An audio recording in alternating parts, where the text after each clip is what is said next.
지금처럼 그럼 나중에 금리가 낮아질 것 같다라는 전망, 공부를 해보니까 그럴 것 같더라 라고 했을 때는 뭘 하는 게 좋으냐? 부자들이 하는 걸 따라하면 됩니다. 근데 요즘에 최근 들어서 작년 10월 즈음부터 돈이 어디로 움직이냐면 진짜로 1억 가지고는 할 수 있는 것들이 굉장히 많이 있어요.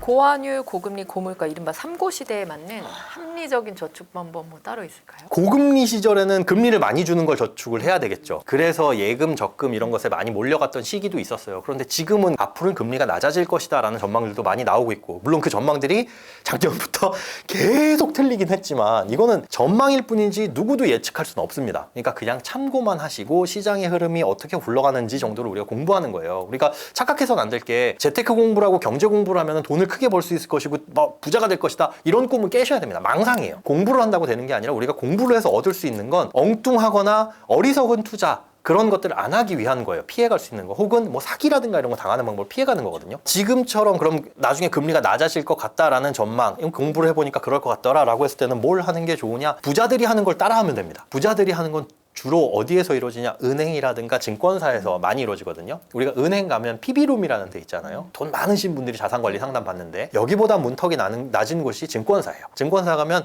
룸은 아니지만 칸 돼가지고 거기마다 뭐 팀장님 뭐 이런 식의 과장님의 직함을 달고 상담을 해주시는 분들이 있거든요. 그런 분들 같은 경우에는 은행에 어디 VIP룸 들어가는 것보다는 문턱이 조금 낮고 상담을 받을 수 있는데 거기에 가면 그래도 돈 많으신 분들이 요즘에 뭐 하는지를 볼 수 있어요. 근데 요즘에 최근 들어서 작년 10월 즈음부터 돈이 어디로 움직이냐 하면 장기 채권 많이 들어가고 있습니다. 장기 채권은 그냥 국공채라고 보시면 나라에서 발행한 채권이라고 보시면 돼요. 예, 나라에서 발행한 차용증. 나라에다 돈을 빌려주는데 그럼 안전하겠죠? 나라가 망하지 않는 이상 내가 돈을 돌려받으니까. 그런데 지금처럼 금리가 높은 시기에 나라에서 발행한 채권의 금리를 보면 해봐야 뭐 한 1.5% 이런 것들이 있었어요. 그냥 코로나 직전에. 1.5%면 굉장히 낮은 거잖아요. 그러니까 인기가 없어요. 10,000원짜리 차용증이 한 7,000원에 거래가 됩니다. 근데 그 10,000원짜리 차용증을 7,000원에 사가지고 이렇게 딱 들고 있으면 30년 후에는 내가 이걸 7,000원에 샀더라도 10,000원에 주는 거예요. 그럼 3,000원의 차익을 볼 수 있겠죠. 거기에 플러스 1.5% 이자가 붙어서 나오는데 그럼 이걸 30년 동안 들고 있냐? 그게 아니라 자 지금은 금리가 높아가지고 이 1.5%짜리 채권이 10,000원짜리가 30%나 싼 가격에 헐값에 거래가 되는데 앞으로 금리가 기준금리 3.5에서 3, 2.5, 2, 1 이렇게 낮아지면 이 1.5%짜리 채권도 지금과는 다른 매력이 있을 거예요. 그래 이 정도면 괜찮아 라고 하는 시기가 올 거거든요. 그러면 이 가격이 7,000원에서 7,500원, 8,000원 이렇게 올라갑니다. 실제로 작년 10월 정도에 이 7,000원에 거래되는 채권이 6,000원 정도였어요. 금리가 낮아질 것 같다라는 그런 예상과 기대 때문에 이렇게 올라온 거거든요. 그런 것들을 사두시고 앞으로 금리가 낮아지게 되면 가격이 올라가는 고물가 고금리 시대에는 고금리 상품에 투자를 해야 되겠지만 앞으로 금리 방향에 따라서도 재테크는 달리 해야 된다. 공부를 해야 되는 이유가 내가 그러면 선택지가 여러 가지 있는데 이 선택지 중에 최악의 선택지는 뭐가 있을까를 걸러내는 거. 그러면 요즘에 부자들은 이래서 이런 것들을 하는구나. 요걸 쫓아가는 과정이라고 보시면 될 것 같네요. 아까 연령대별로 줄여야 할 소비 항목 막 여쭤보면서 사회초년생들 저축률을 최대로 일단 높게 잡는 게 중요하다라고 얘기를 해주셨는데요. 그럼 초년생이 돈 모으기 좋은 적금이나 예금, 뭐 CMA 추천해 주실 게 있으시다면? 일단 가장 기본적으로 모든 사람들이 갖고 있어야 될 거 CMA 통장. 요즘에 뭐 파킹 통장 이런 것들 은행에서 많이 만들고 있는데 그냥 비상금, 여윳돈, 통장에 놀고 있는 돈은 모조리 여기다 다 끌어 모아야 되고 특히나 비상금은 최우선적으로 확보를 하셔야 돼요. 간혹 가다 보면 비상금 전혀 없이 그냥 뭐 예금하고 적금 정도만 가입하시는 분들이 있는데 물론 돈을 모으는 데는 좋지만 내가 지금 통장에서 현금 인출할 수 있는 돈이 전혀 없다면 돈 쓸 일 있을 때 이게 깨집니다. 예금하고 적금들이. 혹은 꼬박꼬박 넣어야 되는 적금을 못 넣거나 그런데 돈 쓸 일 나는 없어 라고 생각하더라도 실제로 보면 매달 쓰진 않지만 꼭 크게 들어가는 돈들이 있기는 있거든요. 뭐 부모님 생신, 어버이날, 뭐 설, 추석 이럴 때. 그래서 사회초년생들 같은 경우에는 일단 비상금 확보 먼저. 그럼 그 규모가 어느 정도냐? 그냥 한 달치 내지는 두 달치 월급 정도 모아보고 1년 생활해 보니까 나는 한 달치 월급 가지고는 도저히 비상금 충당이 안 되더라. 그 개인 상황에 맞춰가지고 1년 정도 지난 후에 늘리거나 줄이거나 하시고 그 다음에 예금 적금을 하시는 게 좋은데 청년 같은 경우에는 이제 나라에서 해주는 것들 많이 있잖아요. 청년 도약계좌라든가 뭐 이런 것들. 근데 지금 나온 청년 도약계좌는 사실상 많이 기간이 너무 길어요. 그래서 그건 좀 고민을 해보실 필요가 있고 각종 혜택이 있는 것들 주택청약종합저축이라든가 이것도 청년 우대형 이런 것들 있죠. 그래서 청년에게 특화된 이런 상품들은 가급적 먼저 최우선적으로 고려를 해보셔라. 그리고 목돈 마련하는 걸 첫 번째로 그러니까 안전한 예금 적금으로 1번 1순위의 목표 나 1년 동안 한 1,000만 원 모아볼 거야. 그 다음에 혹은 뭐 2년 안에 3,000만 원 모아볼 거야. 그러면 그걸 달성한 다음에 느낌과 그런 것들이 또 경험이 체득이 되거든요. 그래서 그런 거 우선적으로 하시는 게 좋고 나는 그래도 공부도 해보면서 투자도 해보고 싶은데 라고 한다면 경험 삼아서 뭐 10만 원, 20만 원 수준에서 조그만 돈으로 한번 뭐 ETF라든가 펀드라든가 이런 것도 투자해보면서 공부도 해보시고요. 뭐 그런 방향으로 일단 첫 번째는 원리금 보장이 되는 쪽에 그 다음에 투자 공부하면서 목돈이 모이면 그 다음은 이제 운용을 고민을 하시는 게 좋을 것 같습니다. 많은 분들이 네. 1억 모으기 목표로 저축 많이들 하시는데요. 네. 그러면 가장 빠르고 현실적인 방법을 조금 제시해 주신다면? 100만 원씩 저축하면 얼마죠? 100개월이네요. 100개월. 100개월을 저축해야 1억을 모을 수 있는데 정말 큰 돈이죠. 근데 예나 지금이나 1억이라고 한다면은 굉장히 상징적으로 큰 돈이에요. 물가가 많이 올랐어도 그만큼 이제 어떻게 보면 모으기 어려운 돈일 수도 있는데 막상 실제로 모으신 분들을 보면 허탈해합니다. 주변에서 사회초년생들 그런 거 이악 물고 열심히 많이 하거든요. 요즘에 뭐 짠테크 뭐 해가지고 저 뭐 드디어 1억 모았습니다 라고 하는데 그분들의 다음이 없어요. 이분들의 고민은 뭐냐면 1억 모았는데 이제 뭐 해야 돼요? 세상이 달라질 것 같은데 달라진 게 없거든요. 1억을 모아보면 그때는 뭐 할 게 많다고 했는데 없어요. 그럼 저 이제 3억 모아야 되나요? 이 생각을 합니다. 그런데 그것 때문이에요. 진짜로 1억 가지고는 할 수 있는 것들이 굉장히 많이 있어요. 그리고 심지어 1억이 아니라고 하더라도 5천만 원, 뭐 7천만 원, 8천만 원만 돼도 큰 돈이에요. 근데 그렇게 1억을 모아나가는 과정에서 그럼 이 돈을 모으면 나는 뭐 할 것이다 라는 걸 늘 꾸준하게 생각을 해야 되는데 요것만 목표로 삼으니까 뭐가 없는 거예요. 예를 들어 1억을 모으면 뭘 할 수 있냐? 5억짜리 집을 살 수 있습니다. 주택담보대출 생애 최초 같은 경우는 80% 대출이 나오니까 5억짜리 집을 살 때 1억 원만 있으면 4억 원 대출을 받을 수 있어요. 그럼 4억 대출 받으면 한 달에 원리금 상환액이 대략적으로 한 200만 원 가까이 되거든요. 그렇다고 한다면 내가 1억을 모아서 지금 월급에 원리금 상환액 나가면은 그래 5억짜리 집은 무리고 한 4억 원짜리 집은 살 수 있겠다. 이런 식으로. 그럼 4억 원짜리 집을 사고 나면 뭐 하지? 돈 좀 더 모아서 집값이 4억에서 한 4억 5천 오면 팔고 한 5억 5천 이렇게 갈까?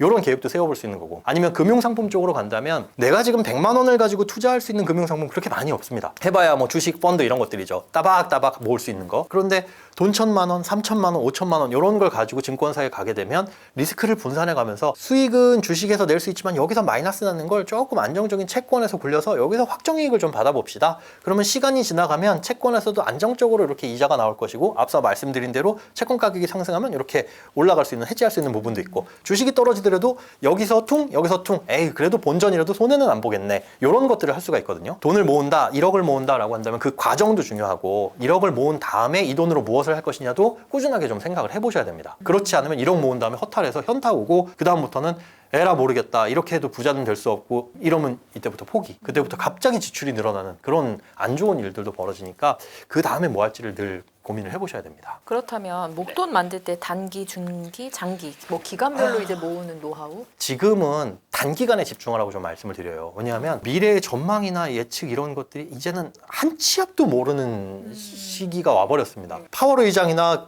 정말 석학들이 모여있는 곳 아닙니까? 연준이라고 한다면 그분들조차도 금리 향방 모르고 물가 향방을 모르고 앞으로는 어떻게 될지 우리는 모르겠다라고 하는 상황에서 중장기적으로 뭔가 계획하고 그렇게 저축을 한다는 것 자체가 무의미해졌어요. 중장기 계획을 세우는 건 그냥 나는 30살 저 정도면은 요 정도 전세자금 모아가지고 이사 정도 가고 40살 정도면은 집을 사고 싶다. 요런 정도의 큰 틀은 그려나가되 그럼 40살에 어느 정도의 자금을 확보하고 있어야 되니까 한 달에 20만 원씩 이런 저축을 부을 거야 라는 거는 하지 마셔라. 눈앞이 어떻게 될지 모르니까 일단 단기간에 집중해서 1년 내에 3년 내에 목돈 만들고 그때 시장 상황 봐서 시장 상황이 괜찮다. 지금은 어떻게 보면 괜찮은 거거든요. 사실 리스크가 물가밖에는 없잖아요. 물가만 안정되면 금리도 낮아질 것이고 그러면 이제 자산 가격이 올라갈 거고 그것 때문에 미국 시장이나 이런 것들이 지금 폭발적으로 막 계속 상승하는 걸 수도 있고요. 그냥 기대값에. 그렇다고 한다면 그때 시기를 보고 판단을 해야지 단중장기 나눠가지고 이렇게 흘러갈 것이다 라고 하는 순간 거기서 삐끗 잘못해버리면 이거 돌이킬 수 없다. 그래서 단기간에 돈 모으고 그때 상황 봐서 또 발전시키고 이렇게 나가시는 게 좋을 것 같습니다. 주변에서 이제 네. 돈을 모을 때 많이 추천하는 방법이 통장 쪼개기인데요. 네. 이 방법은 어떻게 생각하시나요? 필수라고 생각을 해요. 이 통장 쪼개기가 앞서 말씀드린 그 용돈과 외식비 요거 나눠서 쓰라는 거와 일맥상통하거든요. 고정적으로 나가는 지출들은 있어요. 네. 그 고정적으로 나가는 지출들은 대중교통비, 뭐 이런 것들. 택시는 아닙니다. 이 택시는 저는 그 게으름 비용이라고 생각을 해요. 그게 아침에 좀만 더 자자, 좀만 더 자자. 뭐 이래가지고 후다닥 택시 타는 거 타셔도 돼요.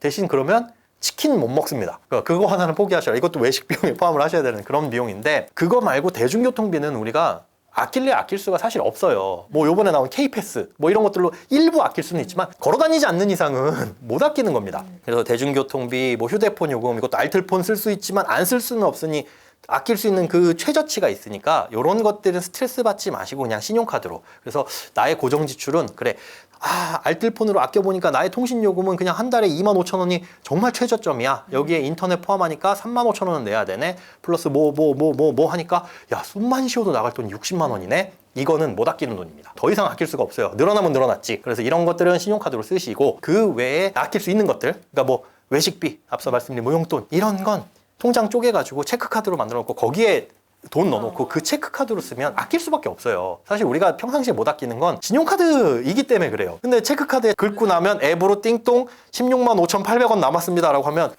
내가 이렇게 쓰면 안 되겠네, 이 감은 오거든요. 근데 신용카드를 쓰는 거는 얼마 긁었습니다 라는 것만, 그래 뭐 다음 달에 갚으면 되는 거지. 그래서 꽉 채웠으면 끝나버려요. 그럼 돈이 남질 않죠. 그래서 통장을 쪼개가지고 용돈이나 외식비 이런 거 아낄 수 있는 것들은 쪼개서 쓰시고, 그 다음에 비상금 통장 따로 두고, 매번 빠져나가는 그 고정적인 지출은 주거래은행에서 뭐 신용카드로 빠져나가게끔 하거나, 아니면 그냥 어차피 매달 똑같이 나가는 거니까 비상금에서 빠져나가도록 하거나. 그래서 기본적으로 3개 정도 통장 두시는 게 좋고, 그 다음에 플러스 이제 저축, 예금, 적금, 뭐 펀드 이런 것들이 나가는 통장은 뭐 수십 개를 만들어도 좋습니다. 여기서는 이제 돈이 불어나는 통장이니까. 그래서 통장 쪼개기가 어떻게 보면 돈 관리의 기본이다. 프리랜서 분들은 네. 급여를 받는 이제 직장인보다 수입이 일정하지가 않잖아요. 그렇죠. 이분들은 좀 저축을 어떻게 하면 좋을까요?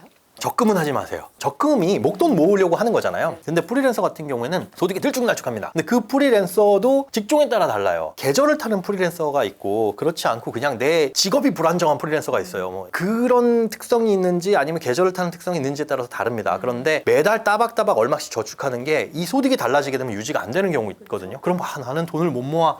나는 이게 프리랜서라서 돈 모으기 힘드네. 이렇게 생각될 수 있는데, 어차피 적금 드는 이유가 1년 만기 들어서 목돈 마련하는 거니까 이것만, 궁극적인 목표만 우리가 해결하면 돼요. 그래서 그냥 비상금으로 다 몰아넣으셔라. 그래서 그 비상금이 내가 원래 200만 원만 있으면 되는데 300 이상 모였네, 500 이상 더 모였네 하면 그거 뜯어가지고 그냥 예금 넣으시거나, 뜯어가지고 다른 것에 투자하시거나. 그리고 비상금 수준을 조금 넉넉하게 잡는 게 좋아요. 근로소득자들은 그냥 꾸준하고, 내가 잘못하거나 혹은 내가 진짜 회사를 나 그만둘래 하지 않으면 끊어지지가 않잖아요. 근데 프리랜서 분들은 그 소득이 언제 끊어질지 모르니까 1년 동안 총수입, 그러니까 이건 세금 뭐 5월에 종합소득세 신고하는 그런 거 말고 통장에 들어온 돈, 이거는 파악하기 쉬우실 거예요. 2023년에 은행 앱 들어가셔가지고 1월부터 12월까지 나한테 입금된 거, 이게 총수입이죠. 그러면 그 총수입 나누기 12달 해가지고 평균을 내보시고, 이거보다 적게 받은 달이 몇 달이나 있는지, 그러면 내가 평균 소득이 300인데 250 받은 달 3달, 200 받은 달 3달 뭐 이렇게 있다. 그러면은 450만 원 정도는 평균보다 못 받은 거잖아요. 요 정도는 비상금으로 모아 있어야 이렇게 적게 받은 달에 어느 정도 충당은 되겠죠. 그래서 그거 플러스 알파 정도, 뭐 경조사비도 내야 되니까. 그래서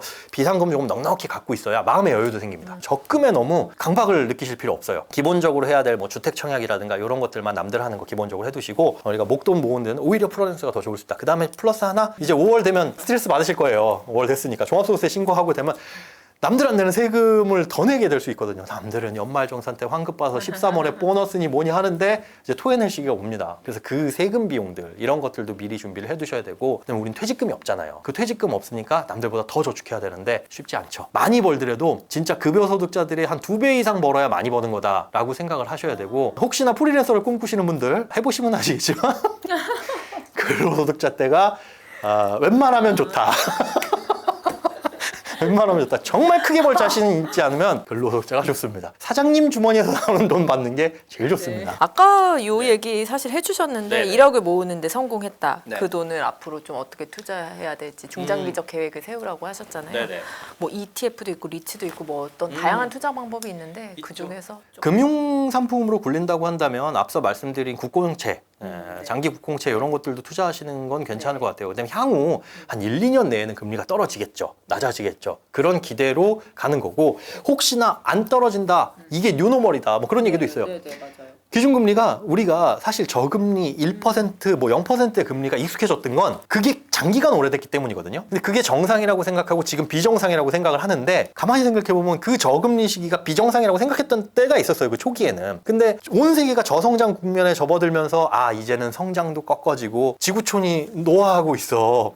우리는 성장도 잘 안 될 것이고 그럼 금리도 이게 정상이야 라고 생각을 했는데 코로나를 겪으면서 금리가 확 올라갔고 그래서 비정상이라고 생각했지만 미국 보세요. 미국은 특히나 경기가 굉장히 뜨겁잖아요. 고용도 안 줄어요. 실은 그러다 보니까 물가도 안 떨어지고. 그러니 가만히 있어봐. 지금 이 금리 5.5% 금리가 정상금리 아니야 라는 주장들이 슬슬 고개를 들고 있다고요. 그렇게 될 수도 있어요. 그러면 지금 갖고 있는 채권은 예를 들어 장기채를 가지고 있다. 그럼 그거 30년 동안 가져갈 수도 있겠죠. 그런 리스크가 있기는 하지만 그래도 분산을 해야 되니까 분산을 해놓고 그런 장기채를 가지고 간다라는 그 일부 개념하고 그 다음에 그 1억 원이 있으면 내가 일을 하지 않아도 돈을 벌 수 있게끔 채권에서도 이자는 나오지만 사실 채권 이자 보고 들어가는 것보단 이 채권 매매 차익 7,000원이 10,000원 되는 거 이거 기대하고 가는 거거든요. 그러면 돈이 따박따박 나올 수 있게끔 배당주라든가 혹은 뭐 리츠라든가 이런 주식이나 뭐 투자 상품들이 있어요. 리츠는 쉽게 얘기해서 부동산 공동구매 해놓은 뭐 주식 상품이라고 보시면 되는데 이런 것들이 어떤 특성이 있냐면 금리가 높아지면 얘네들이 매력이 없습니다. 지금 생각해보면 그런 거예요. 오피스텔 월세 줬는데 임대료가 연 수익으로 따졌을 때 한 4% 나와. 그런데 이거는 내가 세금도 내야 되고